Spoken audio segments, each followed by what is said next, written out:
अस्सलाम वालेकुम my YouTube family. आज हम सेकंड ईयर का चैप्टर नंबर 1 यानी चैप्टर 15 स्टार्ट करने लगे हैं, बेसिकली एफएससी का। तो जनरली इसमें स्टार्ट में कुछ डेफिनेशन या कुछ कॉन्सेप्ट्स ऐसे दिए हुए हैं जो इस चैप्टर में हमें आगे जाके हेल्प करेंगे कि हम किस तरह से जो है वो मतलब इन टर्म्स को समझ के और उनको फिर आगे टॉपिक्स में अपने अंडरस्टैंड अच्छी तरह कर सकते हैं। तो हम इन टर्म्स को एक एक करके सब देख लेते हैं कि क्या क्या ये टर्म्स यहाँ पे यूज़ हो रही हैं और उनका मतलब क्या क्या कुछ है। तो सबसे पहले तो चैप्टर ही है होम्योस्टेसिस। तो होम्योस्टेसिस जो है वो एक इस तरह की कंडीशन है, मतलब एक प्रोसेस है जिसके अंदर क्या होता है कि हम जो हमारी बॉडी का इंटरनल मैकेनिज़्म है ना वो प्रोटेक्ट करता है किससे, जो भी बॉडी के अंदर चेंजिंग्स आती हैं बाहर टेम्परेचर चेंज होने की वजह से या जो भी कुछ इन्वायरमेंटल चेंजेस आती हैं उसकी वजह से से जो नुकसानात या फिर हार्म्स होने होते हैं उससे बचाता है हमें। होम्योस्टेसिस जो कि बाहर के इन्वायरमेंट में हो रहे हैं और वो क्या करते हैं कि इंटरनल फ्लक्चुएशंस कॉज करते हैं, तो वो उन सब से बचाने के लिए बॉडी को जो मैकेनिज़्म हो रहा होता है उसे हम बोलते हैं होम्योस्टेसिस। स्टेसिस को हम एक और टर्म से भी डिफ़ाइन कर सकते हैं। वो क्या हो सकती है कि हम मेंटेन कर रहे हैं सेल की इंटरनल कंडीशंस को। वहाँ पे तो हमने कहा कि ऑर्गेनिज़म की बॉडी कंडीशन को हम मतलब कर रहे हैं ना, मेंटेन कर रहे हैं, लेकिन इसके अंदर क्या करते हैं कि हम सेल की या ऑर्गेनिज़म की सेल्फ रेगुलेशन मैकेनिज़्म से जो मेंटेन करते हैं इंटरनल जो उसका कंडीशंस हैं उसको। तो इसमें इसको हम क्या कहेंगे, होम्योस्टेसिस कहेंगे। उसमें हमने कहा कि हमने जो बाहर से फ्लक्चुएशंस हो रही हैं इंटरनल उसको इफ़ेक्ट कर रही हैं, फिर वो इंटरनली जो फ्लक्चुएशन हो रही हैं उसको उससे प्रोटेक्ट करते हैं हम, तो उसको हम कह रहे हैं होम्योस्टेसिस। और यहाँ हमने कहा है कि इंटरनल कंडीशंस को सेल्फ रेगुलेटरी मैकेनिज़्म से हम जो है वो करके प्रिवेंट करते हैं कि कोई भी इंटरनल चेंजेस जो आ रही होती हैं सेल के अंदर उसको प्रिवेंट करते हैं।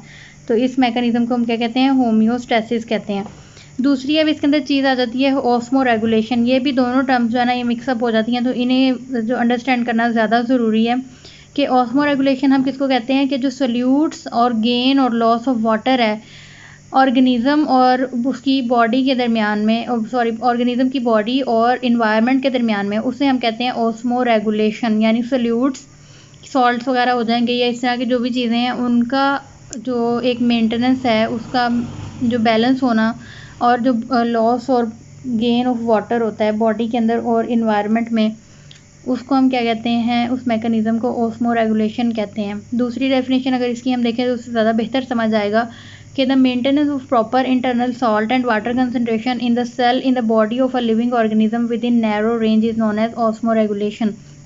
के ऑर्गेनिज़म की बॉडी के अंदर सॉल्ट्स वगैरह जितने भी होते हैं या वाटर होते हैं, हमें खुद भी इस बात का अंदाज़ा है कि हमारे एक बॉडी के अंदर या चाहे वो टेम्परेचर है या जो भी चीज़ें मौजूद हैं तो उनका क्या है, एक जो ऑप्टिमम बैलेंस है ना वो होना ज़रूरी है। तो ये जब ऑप्टिमम बैलेंस नहीं होता तो बॉडी के अंदर ऑब्वियसली हार्मफुल चेंजेस आती हैं, तो वो नुकसानदेह हैं बॉडी के लिए, उससे बहुत सारे जो डिजीज़ हैं वो कॉज होती हैं।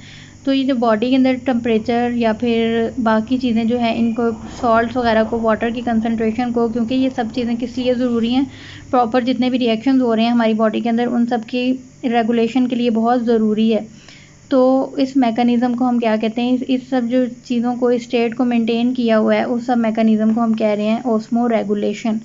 यानी एक बैलेंस बरकरार रखा हुआ है, मेंटेन किया हुआ है इंटरनल सॉल्ट्स और वाटर कंसनट्रेशन के दरमियान में सेल में और लिविंग ऑर्गेनिज्म की बॉडी के अंदर with in a narrow range. Narrow range कह सकते हैं या अब हम ऑप्टिमम रेंज कह सकते हैं, क्योंकि जैसे इंजाइम्स की वर्किंग के लिए हम कहते हैं ह्यूमंस के अंदर भी ऑप्टिमम रेंज है टेम्परेचर की, या बाकी और भी जितने भी फैक्टर्स हो सकते हैं उन सब की एक ऑप्टिमम रेंज होती है जिस पे हर चीज़ जो है वो अपना एक प्रॉपर फंक्शन कर रही होती है। थर्ड वन इज़ एक्सक्रीशन, या फिर हम ऑस्मो रेगुलेशन को इस तरह भी ले सकते हैं कि जैसे अगर सॉल्ट हम खाना बनाते हैं तो उसके अंदर भी हम नमक पानी सब कुछ डालते हैं, तो उसमें भी क्या होता है कि हमने मेंटेन रखना होता है किस चीज़ को, सॉल्ट की कंसनट्रेशन को और वाटर की कंसनट्रेशन को, कि वो बहुत ज़्यादा पतला होगा तब भी नहीं वो मतलब अच्छा लगता, और अगर बहुत ज़्यादा गाढ़ा हो जाए तब भी नहीं। तो एक प्रॉपर बैलेंस होता है दोनों के दरमियान में, या फिर उस जो हम एक वो बॉडी हमारी समझ लें कि एक वो सालन है और उसके अंदर जो इंग्रेडिएंट साल्ट और वाटर है और बाकी जितनी चीज़ें हैं उसको हमने एक प्रॉपर मेंटेन करके डालना होता है, उसको एक नैरो रेंज में रखते हैं ताकि जो हमें एक जायका है या फिर उसकी जो एक फंक्शनिंग है वो प्रॉपर मिले। तो सेम इसी तरह के बॉडी के अंदर भी इंटरनल सॉल्ट्स और वाटर कंसनट्रेशन और बाकी जितनी भी चीज़ें हैं सॉल्यूट्स वगैरह उनकी कंसनट्रेशन इक्वल होना ज़रूरी होता है। इस तरह ये ऑस्मो रेगुलेशन समझना ज़्यादा आसान हो जाएगी क्योंकि ये हमारी नॉर्मल रेगुलर डे की एग्जांपल है। एक्सक्रीशन क्या होता है? The mechanism which eliminates waste specially nitrogenous waste are referred as excretion. के बॉडी के अंदर से जितना भी वेस्ट वगैरह है जो स्पेशली हमारे डाइजेशन के बाद जैसे रिमूव होता है तो वो भी एक्सक्रीशन होती है फीसिस की फॉर्म में। उसके अलावा जो नाइट्रोजनस वेस्ट है मेनली उसे इसमें कंसीडर किया जाता है क्योंकि नाइट्रोजनस वेस्ट है वो बॉडी के लिए बहुत हार्मफुल होता है। तो अगर आगे हम देखें थर्मो रेगुलेशन, थर्म का मतलब होता है टेम्परेचर। तो ये यहाँ पे टर्म टेम्परेचर के लिए यूज़ की है, रेगुलेशन यानी मेंटेन करना। तो इसके जो टर्म है इससे ही हमें पता चल गया कि टेम्परेचर, इंटरनल टेम्परेचर को मेंटेन करना है हमने टॉलरेबल रेंज में, is designed as designated as thermoregulation. यानी कि अब हमें पता है कि ह्यूमन बॉडी के अंदर या फिर कोई भी ऑर्गेनिज्म है उसकी बॉडी के अंदर जो टेम्परेचर एक रेगुलर मतलब है वो प्रॉपर फंक्शनिंग के लिए किसी भी एंजाइम की या फिर किसी और जो रिएक्शंस हो रहे हैं बॉडी के अंदर उन्हें एक प्रॉपर जो है वो टेम्परेचर चाहिए, रेंज चाहिए टेम्परेचर की जिसके ऊपर वो अपनी प्रॉपर फंक्शनिंग करते हैं। तो उस टेम्परेचर को मेंटेन रखना भी बहुत ज़रूरी है। तो थर्मोरेगुलेशन का मैकेनिज़्म क्या होता है कि ये मेंटेन करता है इंटरनल टेम्परेचर को विद इन टॉलरेबल रेंज में। तो in human temperature is maintain between 36 to 37.8 degree Celsius. यानी इस रेंज के दरमियान में ह्यूमन बॉडी का टेम्परेचर जो है वो होना चाहिए। रेंज होती है इसकी एक प्रॉपर टेम्परेचर हम कभी भी नहीं कहेंगे। कुछ कंट्रोल सिस्टम भी होते हैं इंट्रा सेलुलर और extra cellular internal environment of organism में जो क्या करते हैं, जो फ्लक्चुएशन कॉज करते हैं इन narrow range in internal environment, internal cellular environment में। एक्सटर्नल भी सेलुलर इन्वायरमेंट की बात कर रहे हैं लेकिन वो आउटसाइड द सेल जो इन्वायरमेंट होगा, और इंटरनल इन्वायरमेंट इंटरनल सेलुलर यानी जो सेल के अंदर इन्वायरमेंट है within membranes as compared in extra cellular environment. यानी ये इनके दरमियान में जो है ना, जो इंटरनल सेलुलर इन्वायरमेंट और एक्सटर्नल है इसमें फ्लक्चुएशंस थोड़ी बहुत आती रहती हैं एज़ कम्पेयर टू जो मतलब एक्स्ट्रा सेलुलर इन्वायरमेंट है उसके दरमियान में। तो तीसरी बात क्या है कि external environment and it's component fluctuate various continuously. जो एक्सटर्नल इन्वायरमेंट है ना उसके में और जो मतलब उसके अंदर चीज़ों की और जो कंपोनेंट्स वगैरह हैं वो फ्लक्चुएट करते रहते हैं कंटिन्यूस। सेल के अंदर वो मेंटेन रहते हैं क्योंकि सेल में एक्सटर्नल से ही वो मूव करके अंदर आएगा। यानी अगर ये सेल है इसमें सोल्यूट्स की अगर कंसनट्रेशन ज़्यादा है और वाटर की कंसनट्रेशन बाहर ज़्यादा है तो, और यहाँ ऑब्वियसली अगर सोल्यूट्स ज़्यादा हैं तो वाटर कम होगा, तो वाटर यहाँ से मूव करके अंदर चल जाएगा। तो यहाँ वाटर की कंसनट्रेशन फ्लक्चुएट हो गई और वहाँ मेंटेन हो गई। तो इस तरह ये जो है ना वो फ्लक्चुएशन और मेंटेनेंस का प्रोसेस चलता रहता है। The organisms resist and manage these changes by making adjustment to keep its internal fluctuations। जो ऑर्गेनिज़म है वो रेजिस्ट भी करता है और इन चीज़ों को मेंटेन भी करता है अपने इंटरनल फ्लक्चुएशंस को मतलब नैरो एक उसके अंदर रखने के लिए, रेंज के अंदर जो है ना वो मेंटेन करने के लिए लाजमी रखता है। In this way they protect the internal environment from the harms of the fluctuation. कि उस जाहिर सी बात है एक ऑर्गेनिज़म की बॉडी को अपने अंदर चेंजिंग्स तो करनी ही पड़ती हैं अपने आप को एक नॉर्मल मैकेनिज़्म में रखने के लिए। तो जो ये ऑर्गेनिज़म है वो इन चीज़ों को रेजिस्ट भी कर रहा है, मेंटेन भी कर रहा है। मेंटेन करना ज़्यादा ज़रूरी है क्योंकि उसे अपनी बॉडी की फंक्शनिंग प्रॉपर करनी है।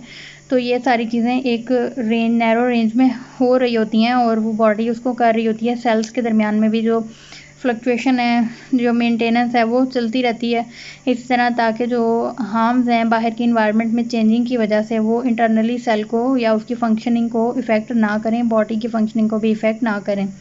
अब इम्पोर्टेंस ऑफ होम्योस्टेसिस है, इसे हम चेक करते हैं कि ये इस होम्योस्टेसिस क्यों ज़रूरी है या इसके क्या क्या फ़ायदे हैं।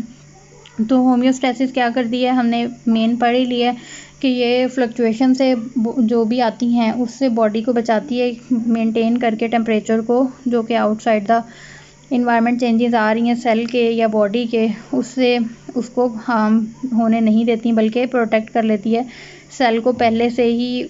एक रीज़नेबल रेंज की जो उसका होगा, जो उसके फंक्शनिंग के लिए प्रॉपर चाहिए चीज़ें वो उसकी मेंटेन ऑलरेडी करके रखेगी कि अगर बाहर कुछ भी हार्मफुल चेंजेस आती हैं तो उससे बचा लेगी। Homeostasis is a central requirement in the maintenance of an organism. एक ऑर्गेनिज्म को मेंटेन करने के लिए सेंट्रल रिक्वायरमेंट है homeostasis, which compels the adaptation in the constant changing condition and contributes in evolutionary process. Most susceptible components इसमें कौन कौन से होते हैं? Most susceptible components of internal that may be affected by fluctuation in external environment, जो क्या होता है नॉर्मली जो है वो यही तीन होते हैं कि वाटर, सोल्यूट्स और टेम्परेचर। सोल्यूट्स में सॉल्ट्स वगैरह और ये सारी चीज़ें आ जाएंगी। और elimination of nitrogenous waste depend upon the availability of water. जितना ज़्यादा वाटर मौजूद होगा उतनी ही ज़्यादा मतलब ये अमाउंट में nitrogenous waste easily remove out हो जाएगी। तो ये था होम्योस्टेसिस, और बाकी टर्म्स जो इस चैप्टर में यूज़ की गई हैं या जिनके बारे में हमने आगे इंशाल्लाह पढ़ना है, तो उनका थोड़ा सा ओवरव्यू दिया हुआ था कि क्यों ज़रूरी है होम्योस्टेसिस, क्यों ज़रूरी है बॉडी के अंदर, थर्मो रेगुलेशन मेंटेन करना क्यों ज़रूरी है, ऑस्मो रेगुलेशन के हम कहते हैं ना कि excess of everything is bad. तो एक्सेस भी किसी भी चीज़ की ज़्यादा हो जाना भी बुरा होता है, और उसके अलावा किसी चीज़ की कमी होना भी जो है वो बुरा होता है। एक ऑप्टिमम रेंज होनी चाहिए किसी भी चीज़ की, एक ऑप्टिमम टेम्परेचर जैसे होता है हम कहते हैं ऑप्टिमम पीएच होती है, तो इस तरह ही ऑप्टिमम एक दरमियान की स्टेट होनी चाहिए जिसमें ना हार्म हो, ना ही जो है ना वो बॉडी को कोई नुकसान ज़्यादा हो, ना ही बहुत ज़्यादा कुछ और एक्सेस हो जाए उसकी कि वो भी उसके लिए बैड हो जाए, या इतनी कमी हो जाए कि वो भी उसके लिए बैड हो। तो एक ऑप्टिमम रेंज को मेंटेन करना है हमने ऑस्मो रेगुलेशन में भी कि सॉल्ट्स और वाटर की कंसंट्रेशन बैलेंस रहे। थर्मो रेगुलेशन में टेम्परेचर को हम जो है वो मेंटेन करते हैं कि वो अपनी लिमिट से एक्सीड ना कर जाए या लिमिट से नीचे ना चला जाए। तो अगर एक्सीड कर जाएगा तो हमें जैसे बुखार होता है तो वो होता है, अगर डाउन हो जाएगा या जैसे बाहर का टेम्परेचर अगर बहुत ज़्यादा ठंड है तो वो जो हाइपोथर्मिया हो जाता है, उससे बचाना है बॉडी को। तो ये सब चीज़ें क्या है, नुकसानदेह ही है ना बॉडी के लिए, तो हमने इन सब चीज़ों से बचा के रखना है। तो उसके लिए कुछ मैकेनिज़म्स कुदरत ने हमारी बॉडी के अंदर रखे हुए हैं जो खुद ब खुद ही जो है वो चल रहे हैं और मेंटेन कर रहे हैं हमारी बॉडी के टेम्परेचर को, बॉडी की जो है वो फंक्शनिंग को प्रॉपर, जितने भी इसके अंदर चल रही हैं।